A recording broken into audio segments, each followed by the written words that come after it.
The subject of mental health is one we don't talk about often enough. For too long, it was covered up. If you admitted you had mental health problems, then in some way there was a stigma placed upon you, and you were looked down upon. You were seen as being, in some way, an inadequate human being, which is just terribly unfair.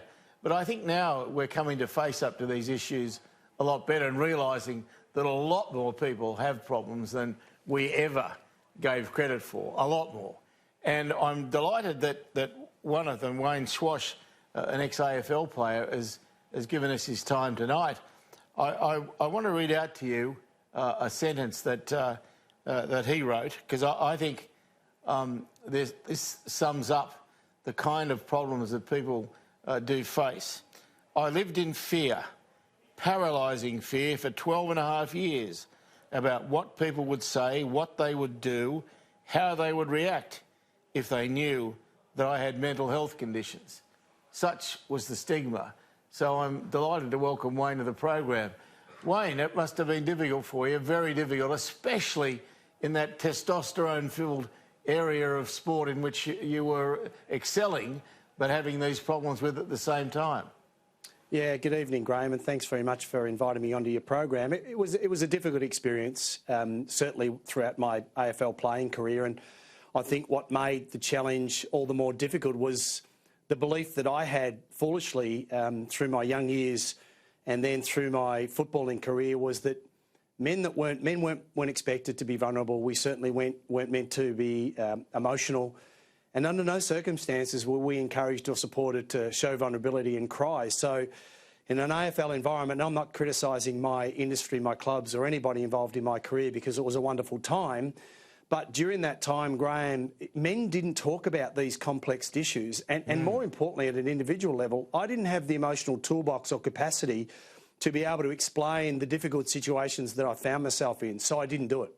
No, and I think you weren't Robinson Crusoe. So many people bottled it up. And also, of course, there was, I suppose, a fair degree of shame if you admitted it. People would, you know, that was admitting a real weakness.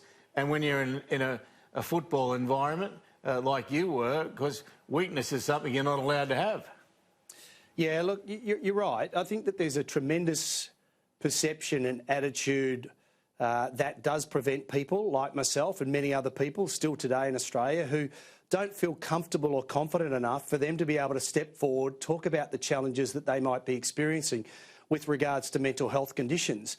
And that's probably one of the great things that drives me on a daily basis with our organisation, Pucker Up, that it really is about, it's never been more important, Graham, to normalise these conversations, give people safe environments so that they can begin to talk about the challenging situations that they're going through and equally get the necessary help that they need much earlier.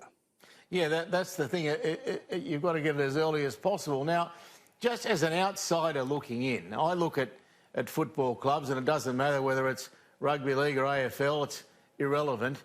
But the big clubs, I mean, you're surrounded by doctors. There's lots of doctors. How come those doctors don't pick it up, don't get a sense of it, don't come to you and say, mate, are you okay? Well, I think in fairness, Graham, elite sports across the country are better equipped and starting to get better equipped with regards to the appropriate training. So doctors, but not only doctors, physiotherapists, myotherapists, people that work in the rehabilitative space for these athletes, equipping them with the ability and the competency to be able to recognise signs and symptoms. So I think in fairness, we are getting better across the board. But certainly during my career, the only person that knew the full extent of what I was going through was my wonderful doctor, Harry Younglich. He was the only person that knew, and he was the only person that I was prepared to allow to understand what I was going through because of that fear. Yeah, there's such a catch-22. If you don't talk about it, you get worse. If you talk about it, you're frightened of what's going to happen to you.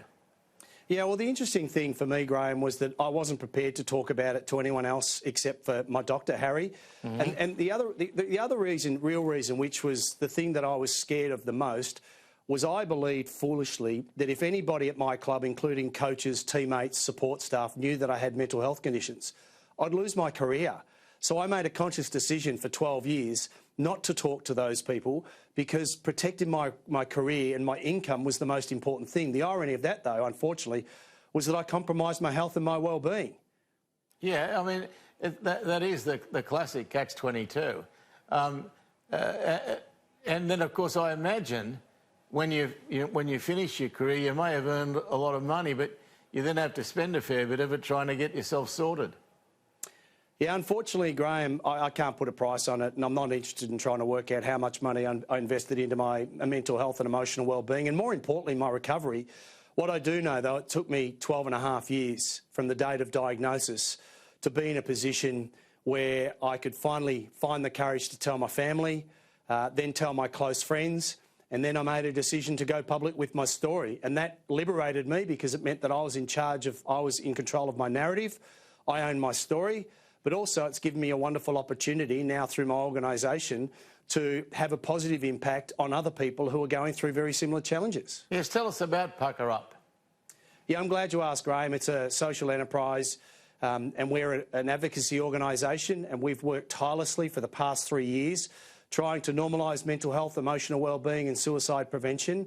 But we recognise, Graham, that awareness and advocacy alone is not a long-term solution, which is the reason why we've made a decision to partner with Optimal Wellbeing Australia and their Optimal Health program. And that's an evidence-based program with a long history of successful delivery and program outcomes. And importantly, Graham, the program is a program that helps people develop the capacity, their confidence and their tools so that they can manage wellbeing irrespective of where they are on the mental health spectrum. And that could be anyone ranging from good health and wellbeing to people who are under stress, to people who might be experiencing and exhibiting mental health signs and symptoms, and also, importantly, people who are living with these conditions. This program gives people the tools that they can manage their wellbeing, and it's unique in the sense because the partnership combines frontline advocacy with an evidence-based program, and it's an exciting opportunity which will be made available to everyday Australians across workplaces around the country. And do people come forward to you regularly? I mean, do people stop you and say, hey, mate, I've got a problem? Every day, Graham. Every Really? day, and that's, yeah, every day. And it's anywhere from 1 person to 10 to 100 people, depending on what's happening.